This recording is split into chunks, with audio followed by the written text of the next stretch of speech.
My name's Lila, and this is a story of how my own cousin tried to erase me from a room I had every right to be in, until the one person she couldn't intimidate walked in, and everything turned. Have you ever been so publicly humiliated that even people who don't know you start looking at the floor? Now, imagine the person doing it is someone who used to braid your hair on family camping trips. We didn't grow up in chaos. Sunday barbecues, matching Christmas pajamas, birthday sleepovers. We had it all. But not every wound shouts. Some whisper. Some are shaped like being the background character to someone else's highlight reel. Arielle was the one. The pride of the family. Law school at 22. TEDx speaker before 30. By 32, she was head of PR at a billion-dollar tech firm, Vernie. And she looked like a magazine cover doing it. I wasn't jealous. I was just trained to shrink next to her shine. When we were 12 and 15, I came home with a regional art award. Grandpa smiled and said, "You're getting there." Arielle laughed and said, "She painted a bird. I designed a full charity logo last month." That stung more than anything. 15 years later, I was 30 and nervous, standing in the elevator of Halston and Root, a sleek startup tucked inside a converted Brooklyn warehouse. I'd practiced my pitch, ironed my sleeves twice, and carried a copy of my portfolio I'd triple-checked for typos. I wasn't polished, but I was persistent. Self-taught in design, 10 clients from the ground up, a visual identity for a local women's shelter that caught national press. I had something real. In the waiting area, everyone looked like they'd stepped out of a New York ad. Patent heels, perfect teeth, leather briefcases. I sat on the edge of a concrete bench, neither in nor out. Then the door creaked open, and in walked Arielle. My stomach dropped. There she was, exactly as I remembered. Effortless command. Her navy silk blouse shimmered under the overheads like something straight off a runway. Her dark hair was twisted into a bun, so precise it could have been sculpted. Her heels tapped across the floor, like punctuation. Period. She didn't even glance my way, not a flicker of acknowledgement. Arielle walked straight to the front of the room, gave the panel a dazzling smile, and took her seat with a monogrammed travel mug that practically shouted executive tier. It took me a moment to understand. She wasn't here to interview. She was on the panel. No hi, no smirk, just frost. An assistant came around with a tray of coffee for the candidates, 1 cup each, a courteous, careful handoff. Until she reached me. There was a pause. A glance from Arielle, barely a shake of her head. The tray moved on.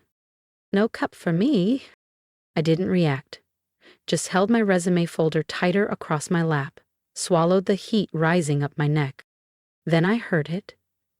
Her voice just low enough to sting. She still dresses like she lives at thrift stores. The woman beside her chuckled politely. I looked down at my blazer. One shoulder had a loose thread I'd meant to fix. It was clean. It was mine. And I wasn't 12 anymore. This wasn't our cousin's attic or whispered digs across bunk beds. This was a job I'd earned a shot at. Then the moderator called for introductions.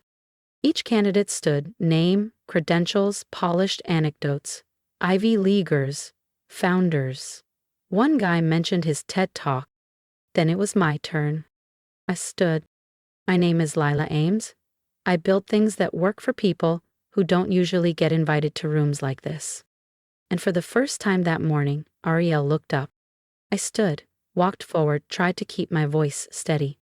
Pressurized placed my resume on the table, right in front of Arielle. She didn't look at me. Not once. She skimmed it for half a second, her face unreadable, then slid it to the panelist beside her like it was a napkin. No greeting, no acknowledgement, no questions. I stayed standing, waiting. Silence. I walked back to my seat. It felt colder than before, like the cushion had absorbed the humiliation. Behind me, someone muttered, "She's in UX? Seriously?" A laugh followed, soft, cruel, could have been anyone. I didn't turn around, but I felt Arielle's smirk behind me like a blade tucked between my ribs. I'd worn this role before, not in this building, but in this dynamic. The disposable one. The girl with potential who never quite earned a seat at the grown-up table. I remembered my first paid freelance job, a community platform for a youth shelter. I'd built it from scratch. Wireframes, user flows, front end, back end. One of the proudest things I'd ever done. Over dinner once, I showed it to Arielle. She nodded once, no feedback, no warmth. A month later, her firm unveiled a platform for a political nonprofit. The layout, uncomfortably familiar. The structure, the colors, even the phrasing in the nav bar, mine. When I asked, she smiled and said, "Ideas float, Lila. Can't trademark a thought." But we both knew the truth. And now, here we were again. Greg, a panelist with designer glasses and a rehearsed smirk, leaned back in his chair. "So," he asked, "what makes you think you're ready for prime time?" I opened my mouth. But Arielle cut in. "While I was speaking at a digital equity summit in London," she said airily, "Lila was still uploading her portfolio to Canva." Scattered laughter. The old sting burned up my spine. I didn't flinch. I sat perfectly still, hands clasped, spine upright, calm. But inside, something shifted, something solid. I didn't come here to beg for a seat. I came because I had earned one. So I stood again. Without speaking, without apology, I walked out of the room. Down the hall, past the front desk, out into the Brooklyn wind. 3 blocks later, I found a narrow cafe wedged between a dry cleaner and a boarded-up record store, the kind of place that hadn't been remodeled in decades. It smelled like burnt beans and second chances. I ordered a drip I wouldn't drink and took the far corner table. My resume was still in my hand. A red stamp across the top read, "Unqualified." Not real, just something my brain printed over the truth. I opened my phone, found the resignation letter I'd drafted last week, ready to ghost the last client who believed in me. My thumb hovered. Then I deleted it. Oh, not today. A notification buzzed. It was a message from Coulter's studio. "Can you take a call today? We just saw your shelter UX case study. We're interested. If you've ever walked out of a room that tried to shrink you, or stayed quiet just long enough to come back stronger, subscribe and stay with me." The next part? It's where everything starts to shift. How did it go? My thumb hovered over the screen. I type. Exactly how she wanted it to. Then backspaced. Paused, breathed, typed one word instead. Fine. Then I stood, pulled on my coat and walked back. Back through the same glass doors, past the same over-designed lobby, into the same building that had just tried to shrink me into silence. The receptionist blinked when she saw me. "I need to speak with the panel again," I said. She hesitated. "They're reviewing candidates right now." I nodded once. "That's why I'm here." She studied me for a second. I don't know what she saw in my face. Resolve, maybe something more ancient, but she picked up the phone without pushing back. 10 minutes later, I walked back into the conference room. Chairs creaked as heads turned. No one smiled. Greg leaned back in his seat, eyebrow raised. "Forget your pride on the way out?" Arielle let out a soft exhale that was almost a laugh. "You really don't know when to quit." "I'm not here to beg," I said, stepping forward and placing a slim folder on the table. "You left something out." Laura, one of the quieter panelists, frowned. "What is this?" "My actual work," I said. "The foundation of systems your firm still relies on." Greg opened his mouth to fire back, but he didn't get the chance. The door behind me opened again, and Coulter stepped in. No suit, just dark slacks and a crisp white shirt. Untucked, confident, undeniable. Every head in the room turned toward him like they'd just remembered the sun existed. He walked past the panel, past Arielle. He came to me, laid a calm, steady hand on my back. "Are you okay?" he asked. Only me. Arielle's face stiffened. Coulter. He didn't look at her. He didn't even blink in her direction. Instead, he turned to the room. Interesting, he said. Some of you seem to know me well enough to CC me on pitch decks, but not well enough to recognize the person whose frameworks you've been repackaging. Greg stood halfway. Sir, if we had known. Known what? Coulter said, voice steady. That Lila's the architect behind the compliance infrastructure that secured your last 2 contracts with us? That her name is on every documentation line you just ignored? He flipped open the folder. My name was there, top right corner of every page. Code screenshots, signed memos, a freelance agreement bearing their company seal. He turned to Greg. Tell me, when did humiliating qualified candidates become a branding strategy here? Silence. Laura flipped slowly through the documents. Her face paled. This isn't in our records. No, I said, because someone made sure it wasn't. Coulter nodded. Let's talk about that. He placed one final document on the table. An internal HR log. The header read, Archived, Recruitment Feedback, 2019. Below that, my name. Next to it, a string of flagged comments from a prior application round. Displays resistance to feedback. Would not be a cultural fit. A history of unpredictable collaboration. Each note had a timestamp and a source login. Arielle asked Arielle, her face drained of color. I was protecting the company, she said tightly. We can't just hand roles to girlfriends. I looked at her, calm, steady.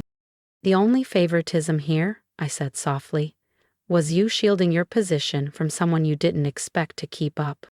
Greg shifted in his chair, but Coulter raised a hand to stop him. Let me ask again, he said to the room.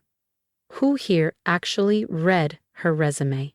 Who asked about her portfolio, her case studies, her contract record? No one raised a hand. The silence was heavier than any answer. Then Laura spoke. Quiet, but certain. I think we owe Lila a formal apology and a role that fits her contribution. Coulter turned to me. Your call, he said. You want the corner office? I glanced toward the glass-walled suite Arielle had once presided over like a queen.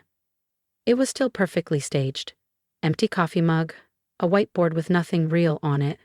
Then I shook my head. I'd rather sit near the dev team, I said, closer to where things get built. The HR director nodded, scribbling on a form. You'll be reinstated, full-time, lead strategy consultant. Arielle opened her mouth, but nothing came out. She scanned the room like someone searching for a lifeline that wasn't coming. No one met her eyes. Security was called. As she was being walked out, she turned back one last time. You really think you're better than me now, just because he picked you? I didn't blink. No, I said. I just finally stopped standing in your shadow. I moved into my new space a week later. No glass walls, no skyline view. Just a sturdy desk nestled beside the engineers, where keyboards clacked like heartbeats and ideas became real things. I found the resume they'd torn up, taped it back together, not as a trophy. It's proof.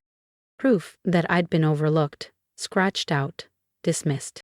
And still, returned. Above it I pinned a note I'd scribbled in a notebook 3 years earlier, back when rent was late and hope felt expensive. No one sees the quiet builder until the building outlasts the storm. 2 weeks later, a young woman passed by my desk, holding her resume like it might collapse in her hands. Our eyes met. She didn't smile, but she paused. I nodded. She stepped into the room. Later, she found me. They called me back, she said, for the role you said I should apply to. Smiled. You deserve it. Her grip on the resume shifted, just slightly, but her posture straightened, shoulders back, chin lifted, just enough to see something quiet and solid settle inside her. And maybe that was the real ending. Not revenge, not titles or corner offices, but something harder to earn and far more lasting. Freedom. Freedom from silence, from waiting for permission, from dimming yourself just to make someone else comfortable. Arielle used to say I'd always be beneath her. Turns out, I just had to stop standing in her shadow. If you've made it this far, thank you. Truly. Telling this story meant reopening wounds I thought had scarred over, and maybe they had. But sometimes healing requires being witnessed, so if something in my story stirred something in you, I'd love to hear from you. Leave me a comment, not just for me, but for the next person reading, the one who hasn't found their voice yet. What would you say to someone who's been dismissed, overshadowed, or underestimated? What would you say to me, Lila, the girl who finally walked back into the room that tried to erase her? I'm not asking for sympathy, I'm asking for solidarity. And if you've ever been in that position, working quietly, loving deeply, showing up fully, only to be overlooked or made small, let me say this. You are not invisible. Your work matters. Your voice matters. You don't have to be the loudest to be strong. You don't have to be perfect to be worthy. Don't wait for someone else to tell you you're ready. Don't shrink for anyone's comfort, not even family, especially not family. The moment I stopped waiting for permission was the moment I stepped into my own power. It didn't come with applause. It came with peace. And that peace is worth everything. So if my story lit even a small spark in you, please like, comment, and subscribe. Not for me, but for the community we're building here. A space for quiet strength, real stories, and unapologetic growth. Because this isn't just my story. It's ours. Good night. Are you ready to speak?